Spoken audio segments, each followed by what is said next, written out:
موضوع الدرس في إثبات التوحيد والرسالة والرد على المشركين المكذبين، سورة حامیم السجدہ، تفسیر ابن کثیر۔ الحمد لله رب العالمين والصلاة والسلام على أشرف الأنبياء وسيد المرسلين سيدنا محمد وعلى آله وأصحابه أجمعين۔ اللهم صل على سيدنا محمد وعلى آل سيدنا محمد كما صليت على إبراهيم وعلى آل إبراهيم في العالمين إنك حميد مجيد۔ أعوذ بالله من الشيطان الرجيم، بسم الله الرحمن الرحيم۔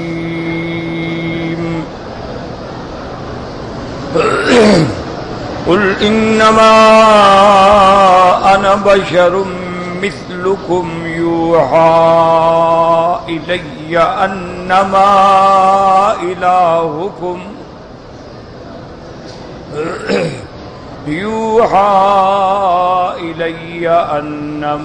إلهكم إله واحد فاستقيموا إليه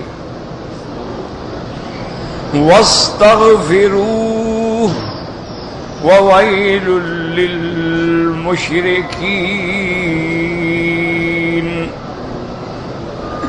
الذين لا يؤتون الزكاة وهم بالآخرة هم كافرون۔ إن الذين آمنوا وعملوا الصالحات لهم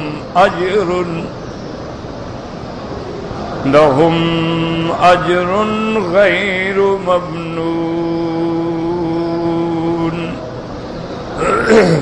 يقول تعالى: قل يا محمد صلى الله عليه وسلم لهؤلاء المكذبين المشركين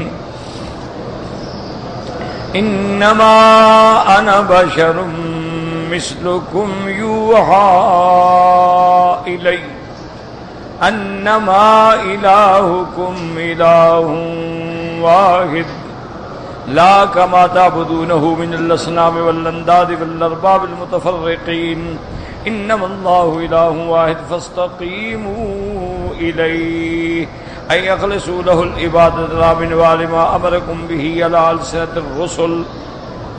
آپ نے الحمدللہ سورۃ حامیم سجدہ میں یہ پڑھا ہے کہ یہ قرآن اللہ نے اتارا ہے جو رحمان ہے، رحیم ہے، اور ایک ایسی کتاب ہے کہ جس کی آیات بالکل کھلی ہوئی، الگ الگ، علیحدہ علیحدہ، اور پھر یہ قرآن اللہ نے لغت عربی میں اتارا ہے۔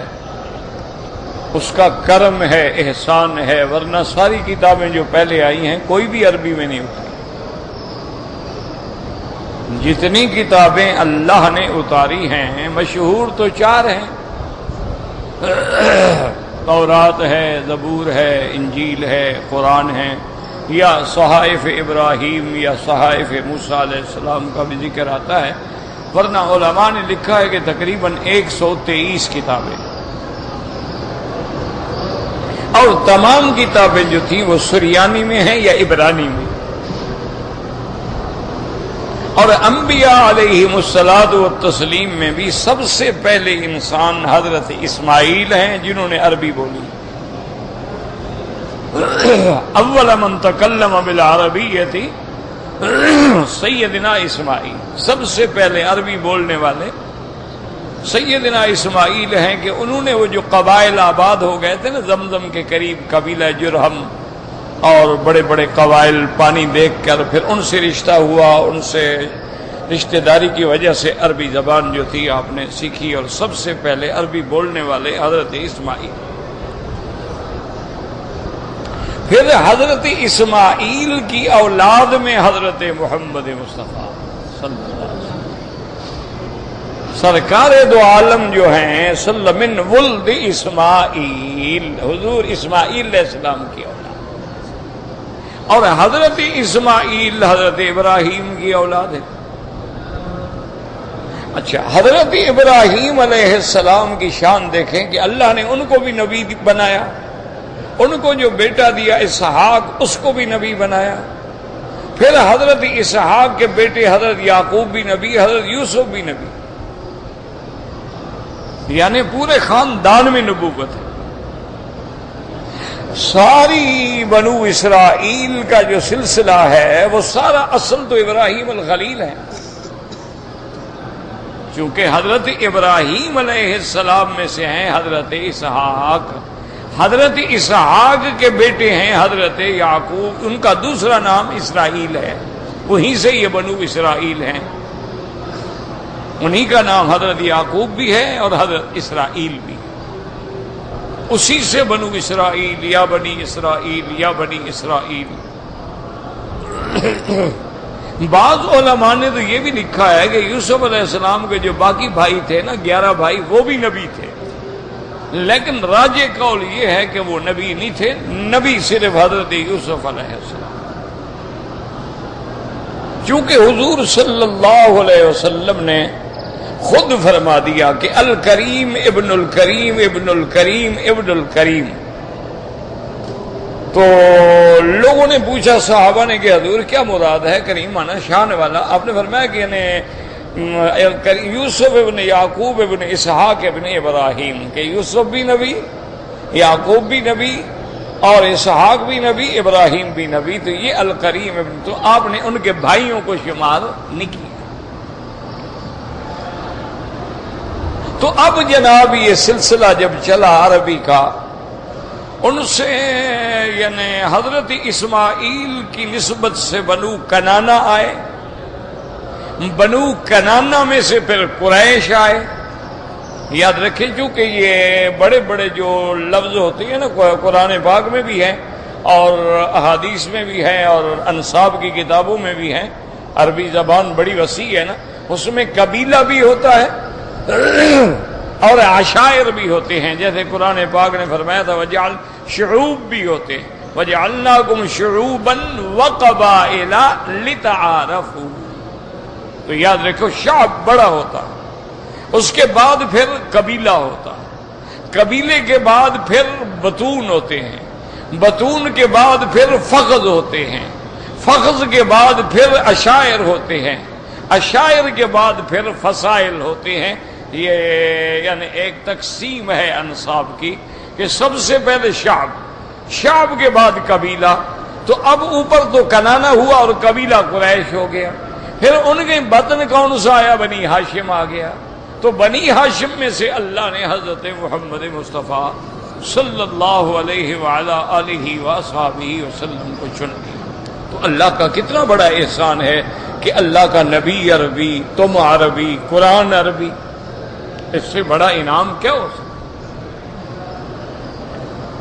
لیکن اصل بات یہ ہے کہ جب ضد ہو نا جی، پھر آدمی بات مانتا نہیں۔ جیسے کسی نے ایک لطیفہ ہے، اللہ جانے سچا ہے جھوٹا ہے، لطیفے تو ایسے ہوتے ہیں نا، گھڑے ہوئے بھی ہوتے ہیں۔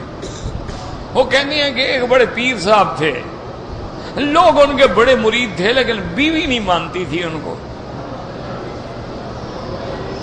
وہ جناب وہ بیوی کو کہتے ہیں کہ خوش بخت، اللہ تم کو ہدایت دے، دیکھو ہزاروں بندے میرے آگے بیعت ہوتے ہیں، مرید ہوتے ہیں، میرے آگے گردنیں جھکا کے بیٹھتے ہیں، تم ہر وقت تو میں کرتی رہتی ہو، ہر وقت زبان درازی کرتی ہے، تم پر کوئی اثر بھی نہیں ہوتا میری بزرگی کا۔ تو انہوں نے کہا چھوڑو چھوڑو، بس میں تمہاری پیری شیری نہیں مانتا۔ ایسے علماء نے ایک مسئلہ بھی رکھا ہے، علماء کو اللہ نے بڑی سوچ دی ہوتی ہے، حالانکہ دیکھو یہ ایک لطیفہ ہے، یعنی یہ تو ایک کہانی ہے، لیکن علماء نے ایک مسئلہ نکالا۔ انہوں نے کہا کہ آدمی جتنا بڑی اونچے شان والا ہو جائے اس کی بیوی معتقد نہیں ہوگی،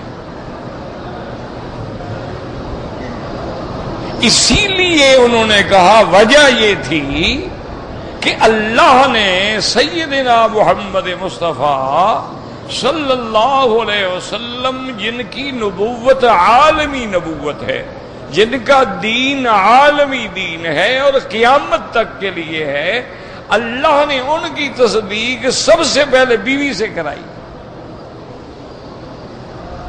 کیوں؟ بیوی تو کسی کو مانتی نہیں، لیکن جب بیوی خود مان رہی ہو تو معلوم ہوا کہ وہ پیغمبر بڑا سچا. کہ اس لیے حضور جب غار حرا سے آتے ہیں تو سیدھا سیدہ خدیجہ، اور سیدہ خدیجہ کہتی لا واللہ یا محمد، حضور آپ کیوں گھبرا رہے ہیں؟ انک لتصل الرحم، آپ تو اس رشتہ داروں میں خدمت کرنے والے ہیں، آپ تو مسکینوں کے کام آنے والے ہیں، آپ تو بیواؤں کی رکھوالی کرنے والے ہیں، آپ تو یتیموں پہ دست شفقت پھیرنے والے ہیں. آپ جیسی اخلاق کریمہ کے آدمی کو کیسے کوئی جن کا اثر ہو سکتا ہے؟ آپ بالکل نہ گھبرائیں، اللہ آپ کو کبھی اکیلا نہیں کریں گے، کبھی رسوا نہیں کریں گے. تو سب سے پہلی گواہ حضرت خدیجہ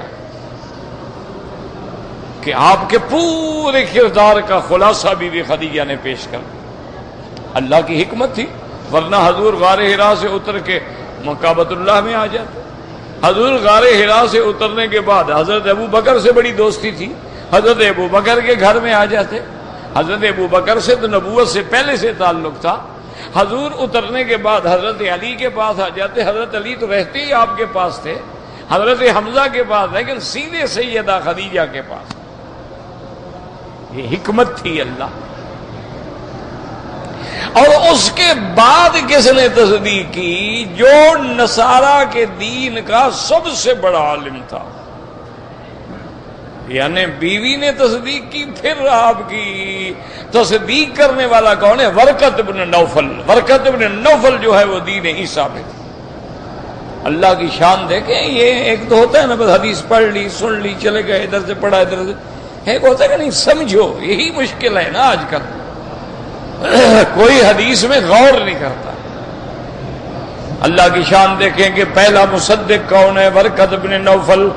جب ورقۃ بن نوفل کے پاس بی بی خدیجہ آئی، حضور نے اپنا واقعہ بیان فرمایا. سب سے پہلے ورقۃ بن نوفل نے کہا بشری خدیجہ، خدیجہ تجھے مبارک ہو، حضرت محمد کے پاس آنے والا وہی فرشتہ ہے جو حضرت موسیٰ علیہ السلام کے پاس آیا. آپ تو نبی ہیں. تو سب سے پہلی تصدیق کس نے کی؟ جو حضرت عیسیٰ کے دین پہ تھا. اور دیکھ لو اول مصدق حضرت عیسیٰ کے دین کا آدمی ہے، اور سب سے آخر میں تصدیق کرنے والا خود حضرت عیسیٰ علیہ السلام ہے. لیکن پھر بھی نصرانی نہ مانے تو بدقسمتی ہے کہ نہیں؟ پھر بھی اگر عیسائی نہ مانے حضور کی شان کو تو اس سے بڑی جہالت اور اس سے بڑا بغض کیا ہو سکتا ہے؟ اور سب سے پہلے تصدیق کرنے والا ورقۃ بن نوفل ہے، اور سب سے آخر میں آنے والے حضرت عیسیٰ ابن مریم ہیں. وہ آئیں گے اور تابع ہوں گے شریعت محمد مصطفیٰ صلی اللہ علیہ وسلم کے. اور خدا کی قدرت دیکھیں کہ اس وقت جتنی اہل کتاب ہوں گے سب کے سب ایمان لے آئیں گے حضرت عیسیٰ علیہ السلام پہ. وَإِن مِّنْ أَهْلِ الْكِتَابِ إِلَّا لَيُؤْمِنَنَّ بِهِ قَبْلَ مَوْتِهِ وَيَوْمَ الْقِيَامَةِ يَكُونُ عَلَيْهِمْ شَهِيدًا. تو یہ اللہ کا ایک نظام ہے، ہر چیز بغیر ایسے نہیں ہوتی ہے، حکمت ہے. تو میرے کہنے کا مقصد یہ تھا کہ وہ پیر صاحب جو تھے نا، بیوی نہیں مانتی تھی. ایک دن پیر صاحب کو غصہ آ گیا، تو پیر صاحب نے اپنی کرامت سے اڑ کے دکھایا. ایسے یہ اڑنا شڑنا یہ شعبدے میں بھی ہوتا ہے، اور آج کل تو لوگ ویسے بھی اڑ لیتے ہیں. کوئی ایسی بڑی بات نہیں ہوتی. اس لیے ہمیشہ یاد رکھیں اللہ والوں نے بڑی بات کی ہے. انہوں نے کہا آگ پہ چلتا ہوا دیکھ لو، دریا کے اوپر چلتا ہوا دیکھ لو، ہوا میں اڑتا ہوا دیکھ لو، ولی نہیں ہو سکتا. ولی تب ہوگا جب متبع حضرت محمد مصطفیٰ صلی اللہ علیہ وسلم. ولایت کی نشانی یہ ہے کہ وہ غلام ہو حضرت محمد مصطفیٰ، کہ اس کی شکل، عقل، سیرت، صورت، لباس، کردار، گفتگو، اعمال، افعال، اقوال سب تابع ہوں محمد الرسول اللہ صلی اللہ علیہ وسلم. ورنہ یہ شعبدے تو جوگی بھی دکھا دیتے ہیں، اور یہ شعبدے جو ہیں جادوگر بھی دکھا دیتے ہیں اور یہ شعبدے جو ہیں جنات و شیاطین بھی دکھا دیتے ہیں، یہ کوئی بڑی بات نہیں ہوتی۔ خیر بہرحال جب وہ اڑ کے آیا تو آپ ہے آگے بیوی سے پوچھا کہ آج تو تم نے دیکھ لیا نا میری بزرگی، تو اب تو مان لو نا میں کتنا اوپر اڑ رہا تھا۔ اس نے کہا اچھا یہ آپ تھے، اسی لیے ٹیڑے اڑ رہے تھے۔ نہیں ماننا تھا۔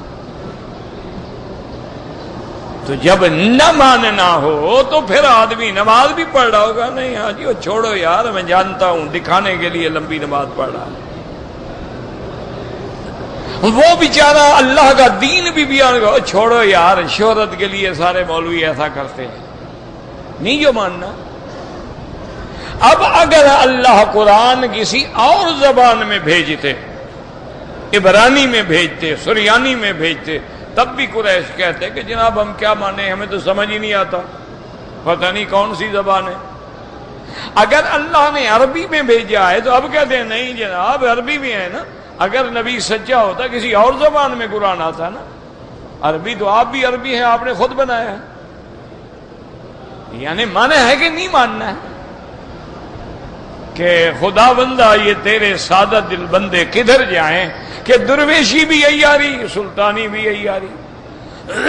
اس لیے حالانکہ اللہ نے فرمایا کہ بدبختو غور کرو قرآن عربین، ہم نے عربی میں بھیجا، لیکن لقوم یعلمون، فائدہ ان کو ہوگا جو سننے والے ہیں، جاننے والے ہیں، قرآن پہ غور کرتے ہیں۔ لیکن ان بدبختوں نے انکار کر دیا، کہنے لگے کہ نہیں جی نہیں، قلوبنا فی اکنۃ، ہمارے دلوں پر غلاف چڑھا ہوا ہے، ہمارے کانوں کے اندر سیسا پڑا ہوا ہے، آپ کے ہمارے درمیان میں دیوار ہے، جب یہ اتنے بڑے معنی ہیں تو ہمیں آپ کی بات سمجھ کیسے آئے؟ بہرحال اب ایک حل ہے کہ آپ جو ہمیں دعوت دے رہے ہیں آپ اپنا کام کرتے رہیں، اننا عاملون، ہم اپنے دین پہ چلتے رہیں۔ اس کے بعد آپ نے وہ واقعہ سنا کہ عتبہ نے آ کے حضور سے بات کی، ہر قسم کی حضور کو لالچ دی کہ دولت لے لیں، سرداری لے لیں، بادشاہت لے لیں، شادی کرنی ہے 10 خاندانوں کی 10 لڑکیاں لے لیں، ہر قسم کی اس نے ترغیب دی، لیکن اللہ کے نبی نے ان کی باتوں پہ غور ہی نہیں کیا، صرف کھڑے ہو کے اللہ کے قرآن کی تلاوت کی۔ تو اس لیے اب دیکھیں اللہ نے فرمایا میرے محبوب آپ ان کو جواب دے دیں کہ ایسی باتیں کیوں کرتے ہو؟ قل انما انا بشر مثلکم یوحی الی انما الہکم الہ واحد۔ سبحان اللہ، دیکھیں یہ شان نبوت ہے، ان کی کسی بات سے بات ہی نہیں۔ اللہ نے فرمایا میرے مدنی آپ ان کو کہہ دو انما انا بشر، انما انا بشر مثلکم، میں بھی تمہاری طرح انسان ہوں، میں بھی جن سے بشر ہوں، میری اماں کا نام بھی بی بی آمنہ ہے، میرے ابے کا نام بھی عبداللہ ہے، دادے کا نام بھی عبد المطلب ہے، میرا خاندان، میرا حسب، میرا نسب سب تم کو معلوم ہے۔ تو اگر یہ قرآن میں بنا سکتا ہوں تو تم بھی تو انسان ہو نا، تم بنا لو۔ اگر یہ قرآن میں نے بنایا ہے تو میں بھی بشر ہوں، تم بھی بشر ہو، میں بھی انسان ہوں، تم بھی انسان ہو، میں بھی عربی ہوں، تم بھی عربی ہو، بنا لو۔ صرف تمہارے اور میرے درمیان فرق یہ ہے کہ اللہ نے مجھ پہ وحی بھیجی ہے، مجھے اپنا نبی بنایا ہے، رسول بنایا ہے، میری جن سے بشریت ایک ہے، لیکن میرا مقام، میرا مرتبہ، میری عظمت، میری شان بلند ہے، کیونکہ اللہ نے مجھے رسالت کے لیے چن لیا ہے۔ یوحی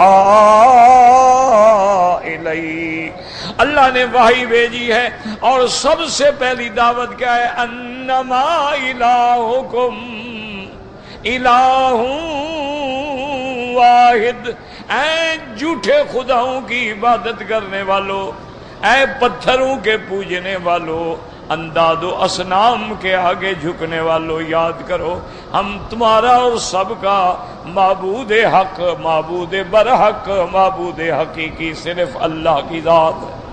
اسی سے دیکھ لو شان پیغمبر کہ دشمن کچھ کہتا ہے اس کی باتوں کی طرف خیال ہی نہیں، اپنی دعوت کا خیال۔ اسی لیے قرآن کھول کے دیکھیں کہ سیدنا یوسف علیہ السلام جب قید میں بیٹھے ہیں، اللہ کی شان ہے، پیغمبر جہاں ہو اس کی شان ہوتی ہے۔ حضرت یوسف علیہ السلام کی عظمت ساری جیل والوں پر چھائی ہوئی تھی، تمام جیل آپ کی تکریم، اکرام، احترام، عزت کے ساتھ بات کرتے تھے۔ دو آدمی آ گئے، انہوں نے کہا کہ جی بات یہ ہے ہم نے خواب دیکھا ہے، مہربانی کریں ہمیں تعبیر بتلائیں، ہم بڑے پریشان ہیں۔ لیکن دیکھیں پیغمبر نے انہوں نے کہا باقی باتیں چھوڑو، یا صاحب السجن ارباب متفرقون خیر ام اللہ الواحد القہار۔ اللہ کے پیغمبر نے ایک ہی بات کی کہ اے میرے دوستو، اے قید کے ساتھیو، اچھا یہ بتاؤ 10 خدا بہتر ہوتے ہیں کہ ایک خدا بہتر ہوتا؟ یعنی اپنی دعوت، پیغمبر جیل میں بیٹھے ہیں، دعوت توحید، یہی شان ہوتی ہے ایمان والوں کی کہ وہ جس حال میں ہوتے ہیں، جس جگہ ہوتے ہیں، جس مقام پہ ہوتے ہیں، اللہ کی توحید کی دعوت کو نہیں چھوڑتے۔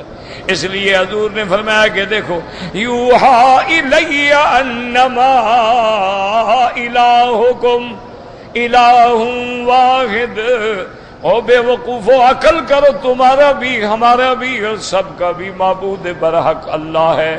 یہ تم نے کیا کر رکھا ہے؟ سارے کعبے میں بت بھر رکھے ہیں۔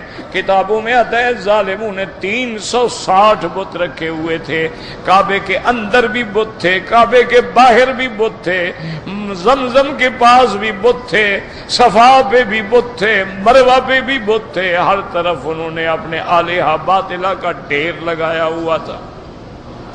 تو حضور نے فرمایا کیا کرے؟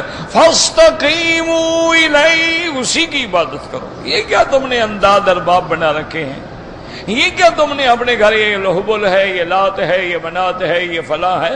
اور پھر لطف کی بات یہ ہے اپنے ہاتھوں سے بناتے ہو، سجاتے ہو، اپنے ہاتھوں سے رکھتے ہو، پھر ان کے گلوں میں پھول ڈالتے ہو اور ہاتھ باندھ کے ان کے آگے کھڑے ہو جاتے ہو۔ اندھے ہو عقل کے، جن کو تم نے بنایا ہے وہ خدا کیسے ہو گئے؟ ان کے خدا تو تم بنو گے نا، بنانے والے تو تم ہو، تو وہ خدا کیسے بن گئے؟ اور یہی آج ہمارے جاہل کا حال ہے، اپنے ہاتھ سے قبر بناتے ہیں، اپنے ہاتھ سے بزرگوں کو غسل دیتے ہیں، کفن پہناتے ہیں، جنازہ پڑھتے ہیں، دفن کرتے ہیں، مٹی ڈالتے ہیں، اوپر کبے بناتے ہیں۔ جب ساری عمارتیں بن جاتی ہیں تو اب ہاتھ باندھ کے کھڑے ہیں کہ یا غوث اعظم مدد فرما، تیری قبر پہ آیا ہوں۔ سارا کام خود کرتے ہیں۔ اس کے بعد اب یہی حال ہوئے۔ اس لیے اللہ کے پیغمبر کیا کہتے ہیں؟ اللہ کے پیغمبر نے کہا کہ کیا تم کر رہے ہو؟ اصنام بنا رکھے ہیں، ارباب المتفرقین، انما اللہ الہ واحد، اللہ ہی وحدہ لا شریک ہے، وہی معبود برحق ہے۔ فاستقیموا الیہ، اخلصوا لہ العبادہ، اسی کی عبادت کرو، اسی کے آگے سر جھکاؤ، اسی سے مدد مانگو، اسی سے دعا مانگو، اسی سے التجا کرو، نفع نقصان کا مالک اسی کو سمجھو، اور اسی طرز پہ عبادت کرو جس طرز پہ سکھلایا ہے پیغمبروں نے۔ واستغفروا، اور جو شرک کر چکے ہو، گناہ کر چکے ہو، اس سے معافی مانگ لو۔ واستغفروہ لسالف الذنوب، اور آگے فرما دیا اگر تم نہیں مانتے ہو وویل للمشرکین، ویل من ہلاکت، ای دمار لہم وہلاک علیہم، اور بدبختو اگر میری دعوت توحید کا انکار کرتے ہو، شرک پہ جمے رہتے ہو، تو پھر ہلاکت ہے مشرکین کے لیے، ان کے لیے ایسا عذاب ہے، ایسی ہلاکت ہے کہ اس کا وہ تصور بھی نہیں کر سکتے ہیں۔ آگے فرماتے ہیں مشرکین کون؟ الذین لا یؤتون الزکاۃ وہم بالآخرۃ ہم کافرون، قال علی بن ابی طلحہ بن عباس یعنی الذین لا یشهدون لا الہ الا اللہ وکذا قال اکرمۃ وہذا کقولہ تبارک وتعالی قد افلح من زکاها وقد خاب من دساها وكقوله جلت عظمته قد افلح من تزكى وذكر اسم ربه فصلى وقوله عز وجل فقل هل لك الى ان تزكى والمراد بالزكاة ها هنا طهارة النفس من الاخلاق الرذيلة ومن اهم ذلك طهارة نفس من الشرک. اب مفسر فرماتے ہیں اللہ نے فرمایا ہلاکت ہے مشرکوں کے لیے الذین لا یؤتون الزکات. تو اب اعتراض یہ ہوتا ہے کہ یہ کیوں آیا کہ لا یؤتون الزکات، جو زکات ادا نہیں کرتے، حالانکہ زکات کا حکم تو مدینہ منورہ میں آیا ہے، پھر مکی صورت میں زکات کا ذکر کیسے آ گیا؟ یاد رکھو کہ یہ سوال پیدا ہوتا ہے بھی زکات تو تھی نہیں تو پھر کافروں کے بارے میں آیا کہ وہ زکات بھی ادا نہیں کرتے. ایک دوسری بات یہ ہے کہ جب وہ ہیں ہی کافر، وہ خدا کو نہیں مانتے، تو پھر ان کو فری احکام کا مخاطب کرنے کی ضرورت کیا ہے؟ یاد رکھیں اس کے دو جواب ہیں. ایک جواب علماء نے یہ دیا ہے، حضرت ابن عباس نے بھی یہی فرمایا ہے کہ لا یؤتون الزکات، انہوں نے فرمایا زکات کا معنی مال کی زکات نہیں، زکات کا معنی بدن کی زکات ہے. کیا معنی؟ وہ شرک سے پاک نہیں ہوتے، اللہ کی توحید کا کلمہ نہیں پڑھتے، یہ معنی. مشرکین ہیں کون؟ الذین لا یؤتون الزکات، یعنی جو یہ نہیں کہتے لا الہ الا اللہ. اصل بات زکات مانا پاک کرنا، تو نفس کی پاکی تو تب ہوگی پہلے شرک سے تو پاک ہوں، کلمہ توحید ادا کریں. اس لیے مفسر فرماتی ہیں کہ اللہ نے قرآن پاک میں کئی مقام پہ فرمایا ہے، جیسے فرماتے ہیں قد افلح،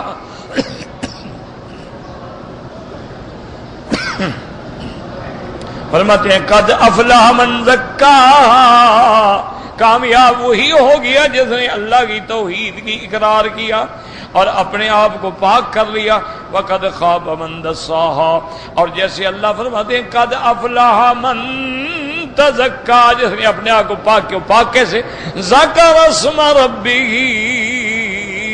فصلی، اللہ تعالیٰ کا ذکر کرتا ہے، اللہ کی عبادت کرتا ہے. جیسے اللہ فرماتے ہیں وَقُلْ هَلْ لَكَ إِلَىٰ أَن تَزَكَّىٰ، کیوں نہیں اپنے آپ کو پاک کرتے ہو؟ تو اس سے مراد یہ ہے کہ طہارت النفس ہے کہ اپنے نفس کو اخلاق رذیلہ سے پاک کرو. اور سب سے بڑی پاکی یہ ہے کہ اپنے آپ کو شرک سے پاک. کیوں؟ شرک سے زیادہ گندگی کیا اور کیا؟ اسی لیے انما المشرکون نجس، کہ مشرکین جو ہیں یہ پلید ہیں. کیا مانا؟ معنوی پلیدی ہے. فلا یقرب المسجد الحرام، اللہ نے فرمایا خبردار آج کے بعد ان کو مسجد الحرام میں داخل ہونے سے منع کر دیا گیا ہے. تو اسی لیے انہوں نے کہا کہ یہاں زکوٰۃ سے مراد مال کی زکوٰۃ نہیں، یہاں زکوٰۃ سے مراد ہے کہ اپنے آپ کو شرک سے پاک کرو، اپنے بدن کو رذائل سے پاک کرو. وَزَكَاةُ الْمَالِ إِنَّمَا سُمِّيَتْ زَكَاةً لِأَنَّهَا تُطَهِّرُهُ مِنَ الْحَرَامِ وَتَكُونُ سَبَبًا لِزِيَادَتِهِ وَبَرَكَتِهِ وَكَثْرَةِ نَفْعِهِ وَتَوْفِيقًا إِلَىٰ اسْتِعْمَالِهِ فِي الطَّاعَاتِ. اب مفسر فرماتے ہیں کہ مال کی زکوٰۃ کو بھی زکوٰۃ کیوں کہتے ہیں؟ کیونکہ وہ زکوٰۃ اس لیے ہے تو تطہرہ، اس کو حرام سے پاک کرتی ہے اور پھر سبب بنتی ہے اس کے رزق میں زیادت کا، برکت کا، اس سے زیادہ فائدہ ہوتا ہے. اور جب مال پاک ہو جاتا ہے، رزق حلال ہوتا ہے، تو آدمی کو عبادت کی توفیق ہوتی ہے، اعمال صالحہ کی توفیق ہوتی ہے. اگر حرام مال ہوگا تو مال حرام بجائے حرام رفع، پھر وہ شرابوں پہ خرچ ہوگا، زنا پہ خرچ ہوگا، قتل ڈاکے پہ خرچ ہوگا. اگر مال حلال ہوگا تو حج پہ، عمرے پہ، خیرات پہ، صدقات پہ خرچ ہوتا ہے، اس لیے اس کو زکوٰۃ کہتے ہیں. اب اس پر فرماتے ہیں وقال الصدی وویل للمشرکین الذین لا یؤتون يؤتون الزکات کہ زکات نہیں دیتے. وقال معاویہ ابن قرۃ ليس هم من اهل الزکات وقال قتادہ يمنعون زکات اموالهم وهذا هو الظاهر عند اکثر المفسرین واختاره ابن جریر. اب مفسر فرماتا ہے کہ بعض لوگ کہتے ہیں کہ یہاں زکات سے مراد زکات مال ہے.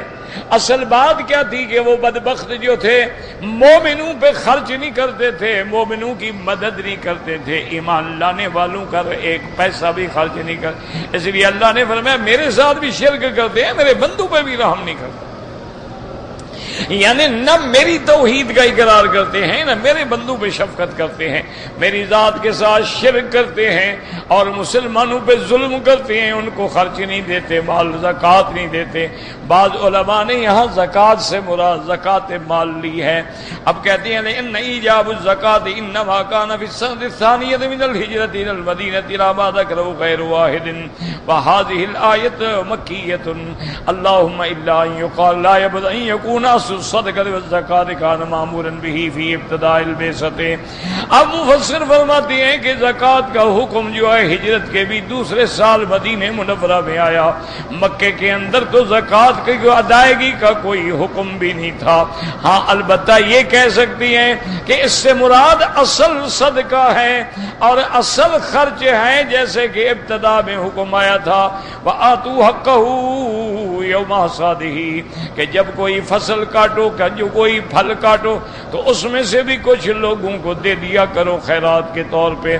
فاما الزکاة ذات النصب والمقادیر فانما بین امرها بالمدینہ یکون هذا جمعا بین القولین كما ان اصل الصلاة كان واجبا قبل طلوع الشمس وقبل غروبها في ابتداء البعثة لما كان ليلة الإسراء قبل الهجرة بسنة ونصف فرض الله تعالى على رسوله الصلوات الخمس وفصل شروطها وارکانها وما يتعلق بها بعد ذلك شيئا فشيئا فالله اعلم.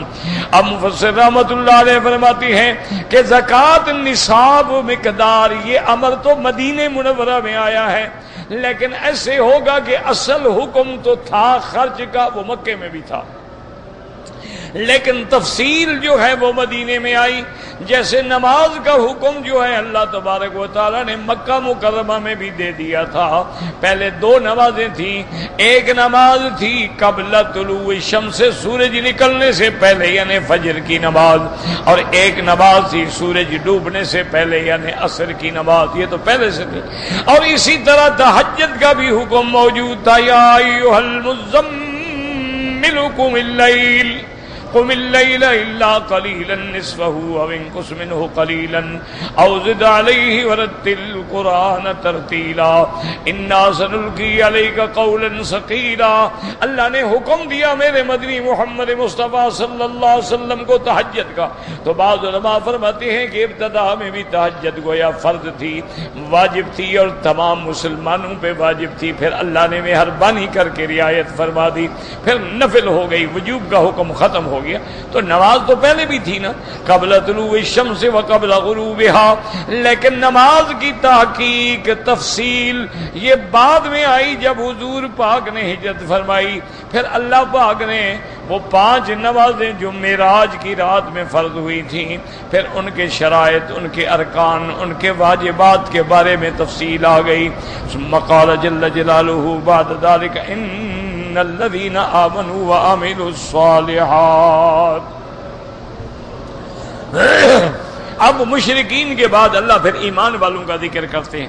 ان الذين آمنوا وعملوا الصالحات, یاد رکھیں پورے قرآن میں دیکھو جہاں ایمان کا ذکر آئے گا ساتھ اعمال کا بھی ذکر آئے گا. یہی وہ وجہ ہے کہ ہمارے لوگ جو ہے نا سمجھ بھی ہم کلمہ پڑھتے ہیں جی ہم مسلمان ہیں, بس خدا کے بندے, نہ نماز ہے نہ روزہ ہے نہ حج ہے نہ زکوٰۃ ہے نہ حلال ہے نہ حرام ہے, بس کلمہ پڑھتے ہو مسلمان. ہر چیز کے شرائط ہیں.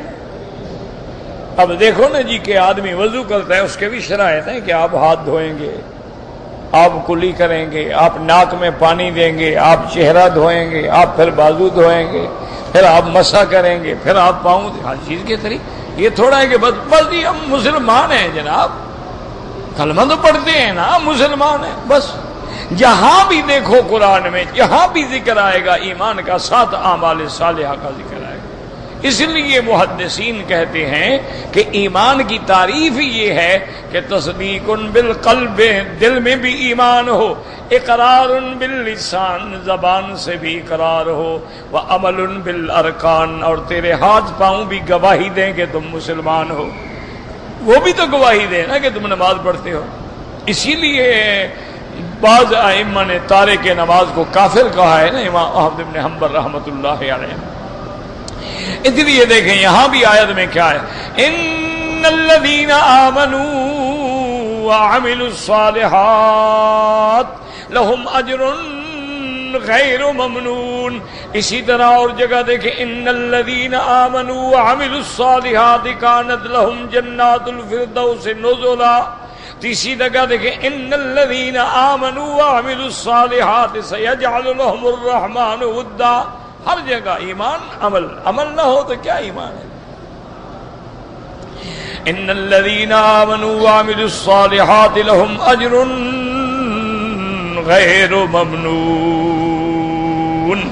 غیر ممنون کا معنی اللہ فرماتے ہیں ایمان والے اعمال صالحہ کرنے والوں کے لیے میں نے ایسا ثواب رکھا ہے جو کبھی ختم بھی نہیں ہوگا، کبھی اس کو قطع بھی نہیں کیا جائے گا۔ اللہ نے جنت رکھی ہے، جنت میں آنے کے بعد پھر دائمی لذتیں ہیں جو کبھی ختم نہیں ہوں گی۔ اس لیے مفسر فرماتے ہیں ان الذین آمنوا وعملوا الصالحات لهم اجر غیر ممنون۔ قال مجاہد وغیرہ غیر مقطوع ولا مجبوب۔ اللہ جو بندے کو ایمان والوں کو اجر دیں گے وہ کبھی ختم نہیں ہوگا، کقولہ تعالی ماکثین فیہا ابدا، ہمیشہ جنت میں رہیں گے۔ وقولہ عز وجل عطاء غیر مجذوذ، اللہ جن کو اپنی رحمت سے اپنی عطا سے جنت دیں گے پھر وہ نعمتیں کبھی ختم نہیں ہوں گی۔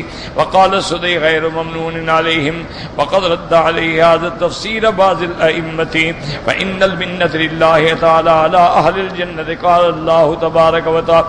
اچھا، حضرت سدی فرماتی ہیں غیر ممنون علیہم، یعنی اللہ ان پہ احسان نہیں کریں گے، لیکن یہ تفسیر غلط ہے۔ ہر چیز میں اللہ کا احسان ہے۔ اللہ نے ایمان دیا تو احسان ہے، اللہ نے قرآن دیا تو احسان ہے، اللہ نے محمد مدنی جیسا نبی دیا تو احسان ہے، اللہ جنت دیں گے تو احسان ہے، اللہ ہدایت دیں گے تو احسان ہے۔ اس لیے مفسر فرماتے ہیں کہ ہر حال میں اللہ کا احسان ہے۔ بل اللہ یمن علیکم من ہداکم للایمان، اللہ کا احسان ہے کہ اس نے تمہیں ایمان کی ہدایت دی۔ لقد من اللہ علی المؤمنین اذ بعث فیہم رسولا، اللہ کا احسان ہے کہ اللہ نے محمد مصطفیٰ کو رسول بنا کے بھیجا ہے۔ اسی لیے قیامت میں جنت میں جانے کے بعد بھی مومن اللہ کی نعمتوں کا شکر کریں گے۔ الحمدللہ الذی اذھب عنا الحزن۔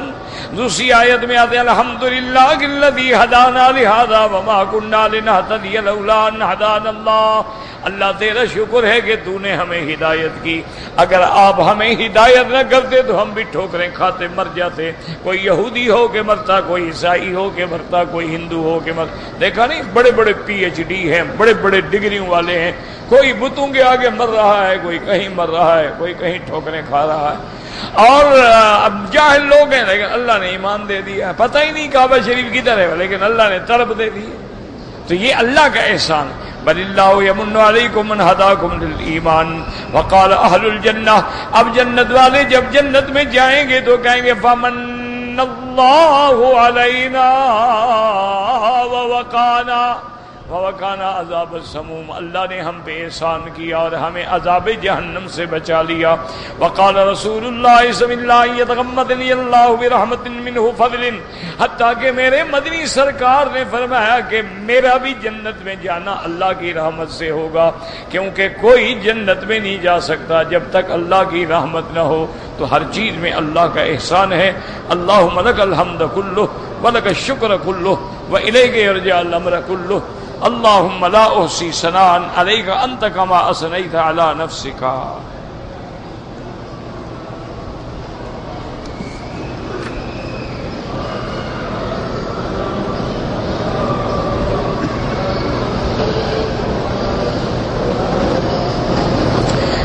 کہتے ہیں جی کہ لفظ مولانا جو ہے، ابھی دیکھو یعنی مجھے افسوس لگتا ہے، دکھ بھی ہوتا ہے، احساس بھی ہوتا ہے، اب ایک ایک لفظ پہ حضور کی امت کو پریشان کرنا ہو جی کسی کو مولانا کیوں کہتے ہیں؟ آپ ایسا کریں کہ 2-3 دن پہلے کی اردو نیوز کی اخبار لے لیں، اس میں دیکھیں کہ وہ ایک ڈاکٹر صاحب کو جو کتابیں پیش کر رہے ہیں اس کے نام کے ساتھ مولانا لکھا ہے، پہلے پوچھو کہ تم نے کیوں لکھا ہے؟ وہ تو سب سے بڑے اعلی حدیث ہے۔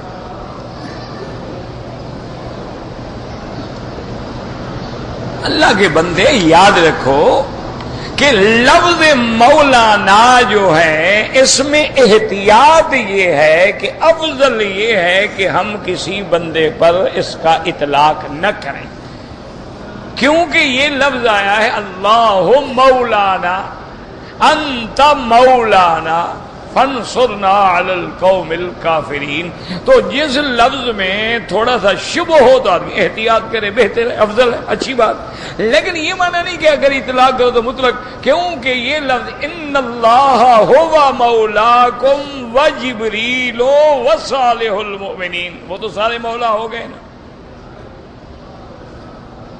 اسی طرح حدیث میں آتا ہے کہ جب کوئی میت آتی تھی تو حضور پوچھتے تھے حل علیہ دین، اس کے اوپر کوئی قرضہ ہے؟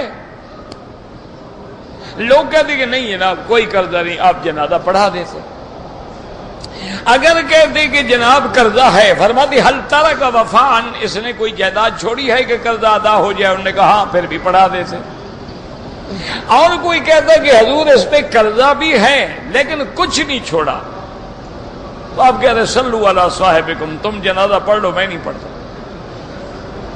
تاکہ تنبیہ ہو لوگوں کو کہ لوگوں کے قرضے کھا کے نہ مر جاؤ۔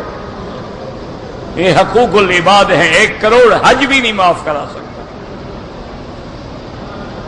اچھا، اب جب اللہ نے وسعت دے دی، راحت دے دی، اور اللہ پاک کا اتنا کرم ہوا کہ مال غنیمت آنے لگ گئے بیت المال میں، اب حضور پوچھتے بھی اس کے پاس قرضہ؟ ہاں جی کر کوئی چھوڑ کر، اور میں انا مولا لمن لا مولا لہ، میں اس کا مولا ہوں۔ تو مولا ولایت سے بھی ہوتا ہے، ولایت سے بھی ہوتا ہے، خدا کا خوف کرو۔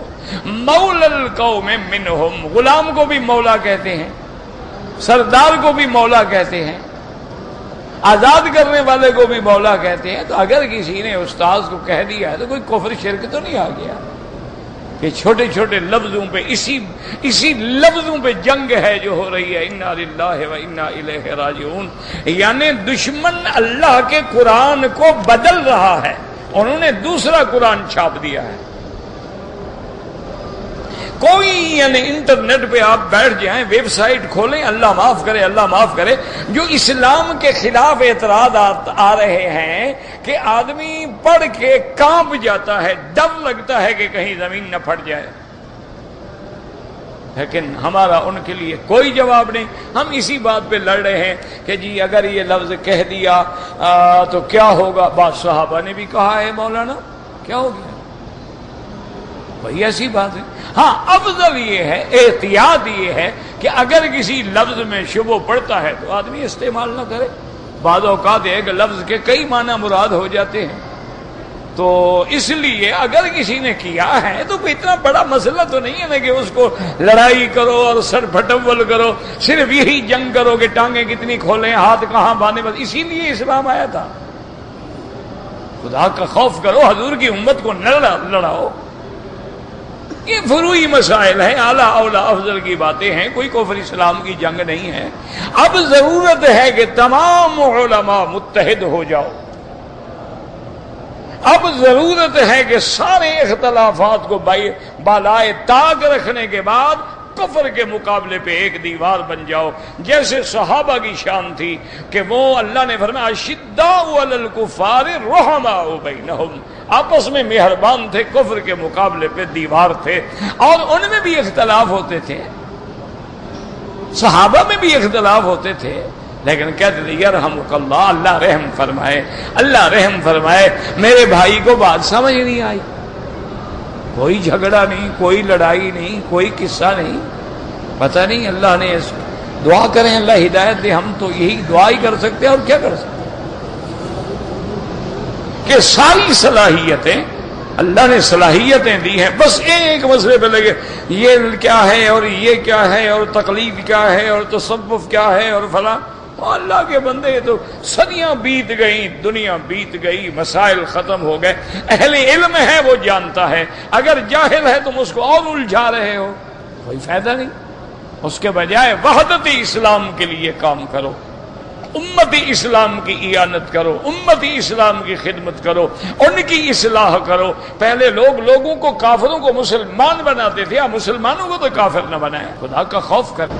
کہتے ہیں جی کہ انسان کے جسم کو جب قبر میں دفن کرنے کے بعد مٹی کھا جاتی، اللہ اگر محفوظ رکھے تمہیں تکلیف ہے؟ حدیث ہے رسول کی کہ ان اللہ حرم اجساد الانبیاء علی الارض، اللہ نے زمین پہ انبیاء کے جسد مبارک کو حرام کر دیا ہے، ان کے جسد کو کوئی چھیڑ نہیں سکتا، اور اللہ چاہے تو زمین پر رکھے ہوئے حفاظت کر لے۔ اب دیکھیں نا کہ پیغمبر ہے، موت آ گئی ہے، اور اماتہ اللہ 100 عام، 100 سال گزر گیا، ایک دن نہیں، ایک سال نہیں، 100 سال۔ فاماتہ اللہ 100 عام ثم بعثہ قال کم لبثت، کتنی دیر گزری؟ کہنے لگا ایک دن یا آدھا دن۔ اللہ نے فرمایا جناب 100 عام، 100 سال گزر چکا ہے، لیکن پیغمبر کا کچھ نہیں بگڑا، نہ ناخن بڑے ہیں، نہ بال بڑے ہیں، نہ ان کے بدن کو کچھ ہوا ہے۔ اللہ نے محفوظ رکھا ہے کہ نہیں رکھا ہے؟ تو جو اللہ مٹی کے اوپر محفوظ رکھنے پہ قادر ہے، وہ مٹی کے نیچے محفوظ رکھنے پہ قادر نہیں ہے؟ اللہ نے حضرت سلیمان علیہ السلام کو مسجد میں آسے پہ کھڑے ہیں، روح کب مبارک قبض ہو چکی ہے، لیکن کھڑے ہیں اسی طرح کھڑے ہیں، کوئی فرق نہیں۔ اللہ نے اصحاب کہف کو 309 سال تک غار میں سلا دیا ہے، زندہ ہیں، یہاں موت نہیں آئی، سلا دیا، نیند ہے، اور نیند بھی ایسی ہے ماشاءاللہ نقلبہم ذات الیمین و ذات الشمال، اللہ نے فرشتوں کی ڈپٹی لگا دی ہے۔ اب میرے بندو کا دائیں بائیں جو ہے نا گرم نہ ہو جائے، کبھی ادھر پلٹ دیا کرو، کبھی ادھر پلٹ دیا کرو، اور 309 سال گزر گئے، اٹھ کے بیٹھے ہیں، کہتے ہیں پتہ نہیں ایک دن گزرا۔ اللہ کے عجیب بندے، اللہ کی مرضی ہے، مٹی بھی اس کی ہے، ہوائیں بھی اس کی ہیں، حکم بھی اس کا ہے، وہ چاہیں تو تمہیں زندہ آدمی کا بدن گل جاتا ہے، اس کو کوڑ کی بیماری ہو جاتی ہے، کیڑے پڑ جاتے ہیں، بدن گر ریزہ ہو جاتا ہے، نہ گلے، اللہ مٹی میں بھی محفوظ کر لے۔ نہ تمہیں انبیاء کی زندگی سے بحث کرنے کا حق کس نے دیا ہے؟ اسی لیے اللہ نے پیدا کیا ہے کہ انبیاء کی توہین کرتے پھرو، توحید ثابت کر رہے ہیں۔ توحید اسی طرح ہوتی ہے بھائی، انبیاء کے بیوی ہیں، بچے ہیں، اللہ بھی بچوں سے پاک ہے، اس سے توحید ہی ثابت ہو سکی، صرف اب موت سے ثابت کرو گے، موت برحق ہے، لیکن اس کے بعد اللہ نے ان کے ابدان کو محفوظ رکھا ہے۔ اگر احرام کی حالت میں کسی نے سگریٹ پی ہے یا پان کھایا ہے تو عمرہ تو نہیں ٹوٹے گا، احرام بھی نہیں ٹوٹے گا، لیکن بہرحال ایک گناہ کا کام ہے، جو چیز پہلے حرام تھی احرام میں ڈبل حرام تھی، آپ احتیاط کرتے۔ آپ اللہ کے گھر پہ آ رہے ہیں تو اپنا منہ گندا کر کے تو نہ آئے نا، پاک کر کے آئے نا۔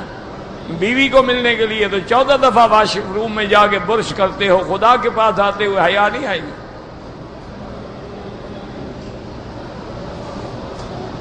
لیکن کہو جناب یہ مولویوں کی باتیں، اب تو بیویاں بھی کش لگاتی ہیں، ہاں اب تو جناب وہ سگریٹ سے سگار تک پہنچ گئی ہیں۔ انا للہ و انا الیہ راجعون۔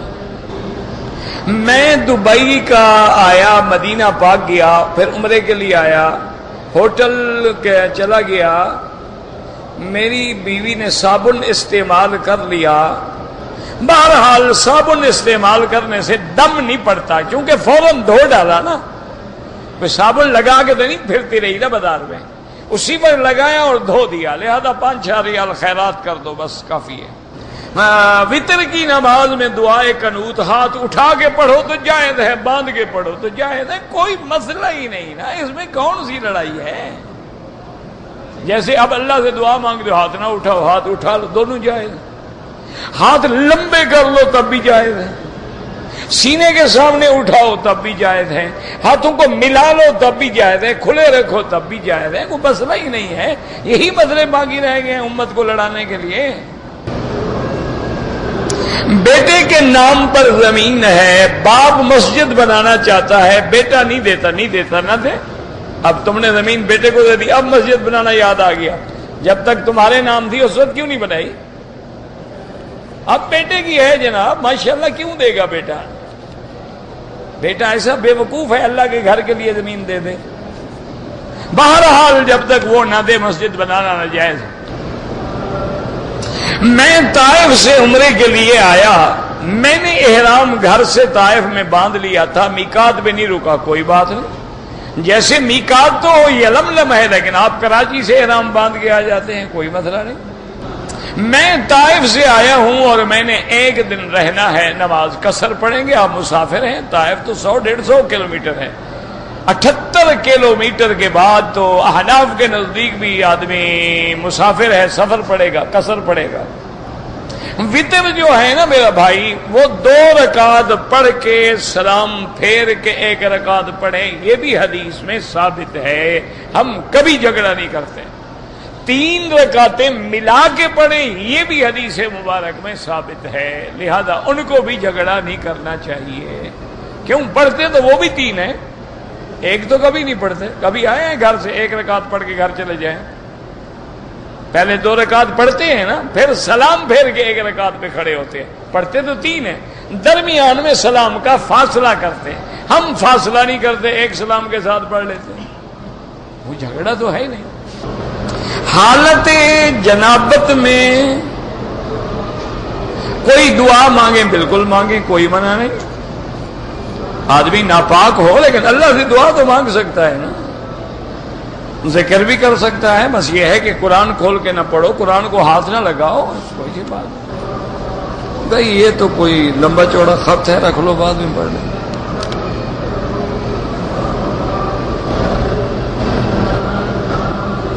کہتے ہیں جی کہ فضائل اعمال ایک کتاب ہے، ہاں ٹھیک ہے، اس کا مطالعہ کریں، اللہ توفیق دے تو کریں، نہ توفیق دے تو نہ کریں، کوئی مسئلہ نہیں۔ فضائل اعمال پہ سارے علماء نے کتابیں لکھی ہیں، اکیلی حضرت نے لکھی، اور انہوں نے اس کے اندر جو بھی حدیث نقل کیا آگے حوالہ دیا ہے کہ کس کتاب کی ہے۔ اگر غسل سے پہلے وضو کر لیں پھر غسل کر لیں، لیکن بدن پر بھی شرمگاہ پہ بھی ہاتھ لگ جاتا ہے، وضو رہے گا؟ ہاں رہے گا۔ غسل رہے گا تو وضو کیوں نہیں رہے گا؟ یا تو غسل ہی بھاگ جائے نا، غسل تو نہیں بھاگتا تو وہ چھوٹی چیز کیوں بھاگ جائے گی؟ نفلی طواف جن کے لیے کریں اور اس کے بعد دعا مانگیں، اللہ انہی کو ثواب عطا فرمائیں گے، یہ نفلی عبادت ہے، کوئی ایسا مسئلہ نہیں ہے، آپ کریں اور اس کے بعد دعا مانگیں اللہ سے، اللہ ثواب دیں گے۔ ربنا تقبل منا انك انت السميع العليم وتب علينا انك انت التواب الرحيم اللهم اجعل لنا وللمسلمين من كل هم فرجا ومن كل ضيق مخرجا ومن كل بلاء عافيا۔ یا اللہ عالم اسلام پہ اپنی رحمت نازل فرما، یا اللہ مسلمان ملکوں کی حفاظت فرما، یا اللہ اس بلد الامین کو قیامت تک ہر فتنے سے محفوظ فرما، یا اللہ پاکستان پہ رحم فرما، یا اللہ پاکستان پہ رحم فرما، یا اللہ رحم فرما، مسلمانوں کا ایک قریب ملک ہے اس پہ رحم فرما، یا ارحم الراحمین قرآن و سنت کے قانون کو نافذ فرما، یا اللہ دین والوں کی مدد فرما، یا اللہ بے دینوں کو ہدایت عطا فرما، بیماروں کو شفا عطا فرما، بے حیاؤں کو حیا عطا فرما، قرض داروں کے قرض عطا فرما، بے اولادوں کو اولاد عطا فرما، جن کی اولادیں ہیں ان کو صالح بنا، یا اللہ جن کے گھروں میں بچیاں ہیں ان کے رشتے آسان فرما، یا اللہ ہمیں مانگنا بھی نہیں آتا بغیر مانگے عطا فرما دے، یا الہ العالمین مانگنے کی بھی توفیق عطا فرما، یا اللہ وہ الفاظ عطا فرما، وہ طریقہ عطا فرما جو تیری دربار میں قبول ہو جائے۔ اللہم لا تجعلنا من القانتین، اللہم لا تجعلنا مزغتا للمازغین، اللہم لا تجعلنا عقلة للآکلین، اللہم لا تجعلنا فتنة للقوم الظالمین، اللہم اصرف عنا وعن بلادنا وعن عقیدتنا قید القائدین وحقد الحاقدین وحسد الحاسدین ومکر الماکرین والسحر الساحرین والظلم الظالمین، یا قوی یا عزیز۔ صلی اللہ تعالی علی خیر خلقہ سیدنا محمد وعلی آلہ وصحبہ اجمعین۔ اللہم صل علی سیدنا محمد وعلی آل سیدنا محمد کما صلیت علی